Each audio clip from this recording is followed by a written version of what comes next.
அ வழக்கமா ஒரு விஷயம் வெளில போய் சாப்பிடுறோம் அப்படின்றத தாண்டி, என்னென்ன வெரைட்டியா என்னால வெளியில போய் கன்சியூம் பண்ண முடியுதுன்னு சொல்லிட்டு, எக்கச்சக்க ஃப்ளேவர்ஃபுல் ஃபுட்டு இப்போ அதிக லெவல்ல வந்து கன்சியூம் பண்ணிக்கிட்டு இருக்கோம். இத்தன ஃப்ளேவர்ஸ் பாடிக்கு வந்து நல்லதா? அது ரிசீவ் பண்ணிக்குமா பாடி அத முழுசா ஏத்துக்குமா? அதாவது 2 செட் ஆஃப் பீப்பிள் இருக்காங்க. ஹெல்த்தியா டிஃபரெண்ட்டா சாப்பிடணும்னு நெனைக்கிறவங்க இருக்காங்க.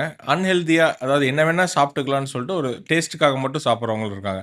அது இந்த மிட் நைட்ல வந்து சாப்பிடுறது வந்து 4 மணி, 5 மணிக்கு போயிட்டு பிரியாணி சாப்பிடுறது அந்த மாரி, அதுவே ஒரு லைஃப் ஸ்டைல் மாரி மாறிட்டு வருது. அது ஒரு பெருமையா போஸ்ட் போடுறாங்க. நான் காலைல 6 மணிக்கு பிரியாணி சாப்பிட்டா நல்லா இருக்குன்னு சொல்றாங்க.